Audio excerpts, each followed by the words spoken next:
예수님을 쫓던 제자들이 예수님이 부활하신 이후에 예수 부활의 증인이 되었습니다.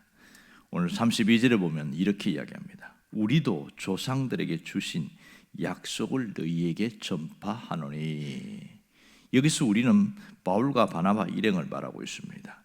우리도 전파한다. 이것은 바울과 바나바가 갈릴리 출신이 아님에도 불구하고 예수님이 이 땅에 계실 동안에 그들이 부활하신 주님을 믿었고 또 부르심을 받았기 때문에 전파한다, 이렇게 이야기합니다. 오늘 여기서 우리가 주목할 것은 조상들에게 주신 약속이라는 말입니다. 조상들에게 주신 약속이 무엇인가, 이것을 한번 생각해야 됩니다. 사실 보면 조상들에게 주신 약속이 상당히 많습니다. 도대체 그 약속 중에 어떤 약속을 이야기하는가 하는 겁니다. 여기에서 조상들에게 주신 약속이라는 말은 조상들에게 이루어진 약속, 이런 뜻입니다. 그러니까 조상들에게 주신 약속의 이 헬라어 단어를 보면 정확하게 문장을 옮기면 조상들에게 이루어진 약속, 이렇게 되어 있습니다. 그러니까 조상들에게 주어졌을 뿐만 아니라 그 이후에 성취된 약속을 의미하고 있습니다. 조상들에게 주어진 약속의 내용이 무엇입니까? 그것은 33절에 나와 있습니다. 앞부분 보면 곧 하나님이 예수를 일으키사 우리 자녀들에게 이 약속을 이루게 하셨다, 이 얘기하고 있습니다. 그러니까 하나님께서 이 조상들에게 주신 약속의 내용은 예수님을 죽은 자 가운데서 다시 살리신 것을 말하고 있습니다. 하나님께서 자신들에게 그 약속을 성취하신 때는 이스라엘 자녀의 때, 다시 말해서 그 후손들의 때에 대한 것을 이야기하고 있죠.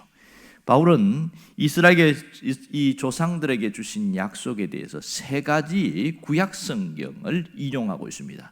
하나는 시편 2편이고 또 하나는 이사야 55장이고 또 하나는 시편 16편의 말씀입니다.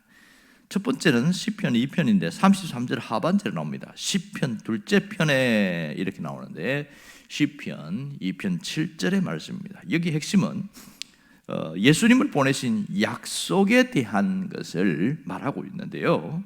그분이 주님께서 오실 것에 대해서 얘기했을 뿐만 아니라 인간의 몸을 입고 이 땅에 오신 분을 이야기를 하고 있습니다. 그러니까 바울과 바나바가 이야기할 때는 조상들에게 주신 약속이 우리에게 이루어졌다, 그 얘기고요. 두 번째는 그 약속에 예수님이 생명의 구주로 하나님이 삼으셨다, 그 얘기를 합니다. 바로 34절에 그 얘기 나옵니다. 이 34절에 나오는 이 내용은 바로 이사야 선지자에게 주신 말씀인데 이사야 55장 3절의 말씀을 인용해서 말하고 있습니다. 그러니까 다윗에게 확실한 은혜를 허락하실 것이라는 그 영원한 약속을 주셨다, 그런 뜻이 되겠죠. 결국 영원한 약속은 어떻게 이루어지냐? 예수님이 부활하심으로 확실하게 이루어졌다는 것을 얘기합니다. 세 번째는 예수 부활의 성취로 모든 약속이 완성되었다는 것을 이야기합니다. 이것이 35절에 나옵니다. 오늘 이 35절은 시편 16편 10절의 말씀을 인용하고 있습니다. 그러니까 하나님 조상들에게 주신 약속이 이루어진 것을 바울은 구약 성경을 조목조목 이야기를 하면서 이 얘기를 하고 있는 것이죠.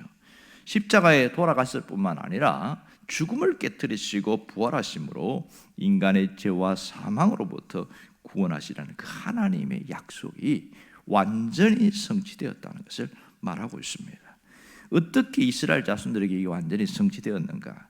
그것은 그 조상들에게 주신 하나님의 약속을 그들이 믿었고 또 그들이 말씀의 약속을 좇았고 이 약속의 말씀을 유산으로 넘겨주었기 때문에 후손들에게 그 가슴에 새겨주었기 때문에 이렇게 이어지게 되었다, 그 얘기를 합니다.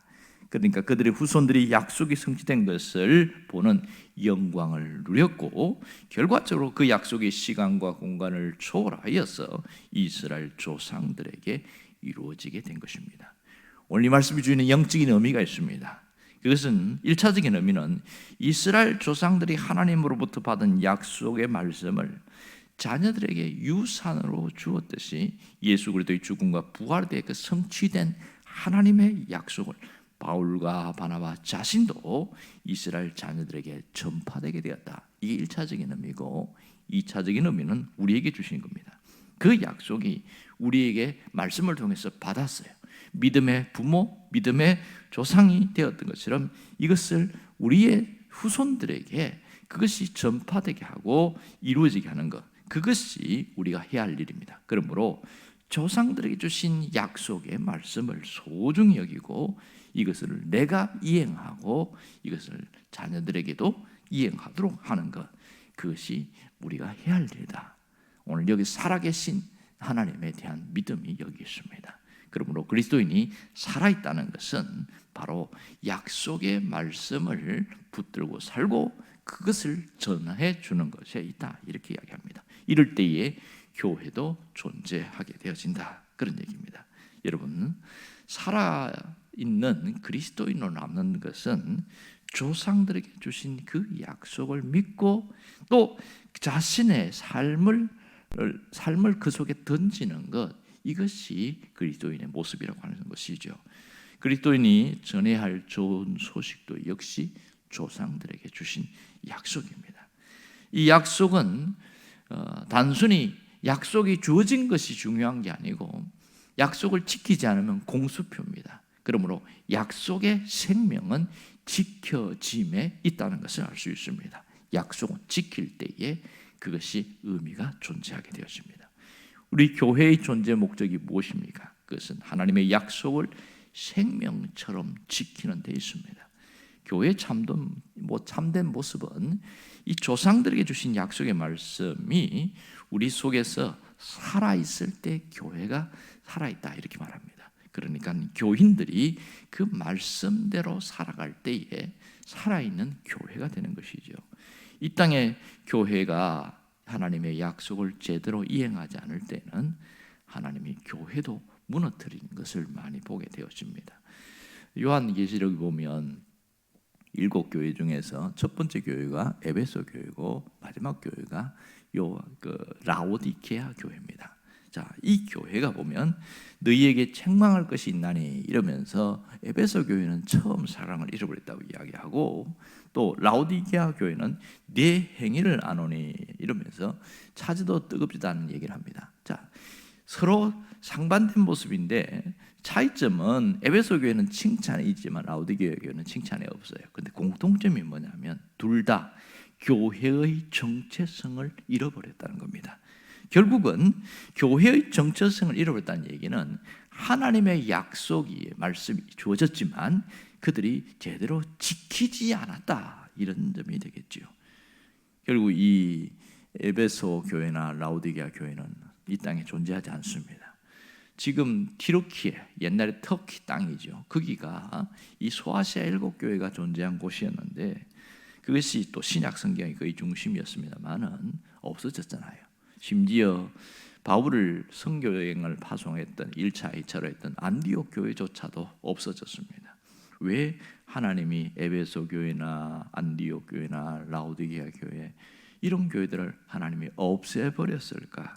그것은 그들이 처음에는 이 약속을 지키고 그렇게 살았지만 그러나 세월이 흘러가면서 말씀을 제대로 지키지 않았기에 하나님이 촛대를 옮기신 겁니다. 하나님이 촛대를 옮겼다는 것은 그 교회를 무너뜨리겠다는 거죠. 물론 일반 역사적 관점에서 보면 세상의 지진과 자연재해를 통해서 교회 터가 완전히 없어져 버렸어요. 그걸 허락하신 분은 하나님이잖아요. 하나님이 능력이 없어서, 지킬 능력이 없어서 그렇게 하신 건 아니라는 것을 알 수가 있습니다. 왜 이렇게 성경에 나오는 바울이 개척한 수많은 교회들이 있잖아요. 보면 유럽 쪽에도 보면 빌립보 교회, 고린도 교회, 데살로니가 교회, 에베소 교회, 수많은 교회들이 이렇게 존재했는데 그 교회들조차도 완전히 없어지게 되어졌어요. 왜 이렇게 되었을까? 두 가지 이유 때문입니다. 하나는 인간의 타락 때문에 그렇습니다. 마태복음에 보면 이 교회가 존재하지만 인간이 타락하게 되었으면 하나님이 교회도 무너뜨린다는 겁니다. 심지어 하나님이 성전을 허락하셨지만 그 성전조차도 하나님이 무너뜨리게 한다는 겁니다. 이 헤롯 성전이 주어졌을 때 예수님이 그 성전을 보고 뭐라고 이야기한 줄 아세요? 강도의 소굴이다, 이렇게 말했습니다. 하나님 앞에 이 제대로 지켜져야 할 약속이 지켜지지 않았고, 그러니까 내 집은 만민이 기도하는 집인데 그것이 강도의 소굴로 만들었다, 주님이 그렇게 말씀하셨잖아요. 그러니까 그들이 예루살렘 성전을 가리켜서 이곳에 하나님이 계신다, 하나님의 성전이라고 말했던 그것이 거짓말이라는 것을 보여주고 있는 것이죠. 당시에 예루살렘 성전은 굉장히 강력한 무기였고 불을 축적하는 강력한 동기가 되었습니다. 하지만 그곳은 주님 보실 때는 강도의 소굴이었습니다.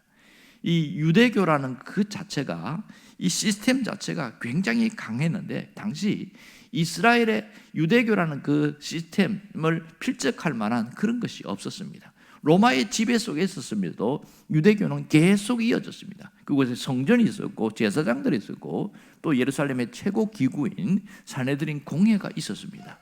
하지만 이런 공회들이 오히려 하나님을 섬기는 데 최고의 걸림돌이 된 것이 사실입니다. 그들은 유대교라는 시스템과 조직을 절대시해서 하나님의 말씀을 왜곡시키는 일이 생겼습니다. 심지어 유대교를 유지하게 하기 위해서 예수 그리스도를 십자가에 못 박은 것도 그들이었습니다. 결국은 하나님의 말씀도 예루살렘 성전도 유대교의 조직과 시스템을 유지하기 위한 도구로 전락해버렸습니다. 이때 하나님이 확 휩쓸어 버렸습니다. 이 로마의 티투스 장군이 와서 돌 위에 돌 하나도 남기지 않고 완전히 헐어버렸습니다. 그 검줄 다 빼내고 완전히 결국은 통곡의 벽이라는 서편에 있는 벽 하나만 남아있고 확 밀어버렸잖아요. 이것이 인간의 타락 때문입니다. 두 번째는 교회를 우상화하지 못하게 하려는 의도 때문에 하나님이 교회를 없애버렸다는 사실입니다. 실제로 원본 성경이 우리에게 존재하지 않는 이유도 그 성경 그 자체를 우상화하기 때문에 그렇습니다. 옛날에 그 보면 모세의 놋뱀이 있었잖아요. 하나님이 그 민수기 나올 때 막 불뱀으로 이렇게 물려주고 가고 있을 때 놋뱀을 만들어라 그렇게 했을 때 놋뱀 보면 다 산다. 근데 이 놋뱀이 계속 이어지다가 분열 왕국의 어느 왕 때입니까? 요시야 왕인가요?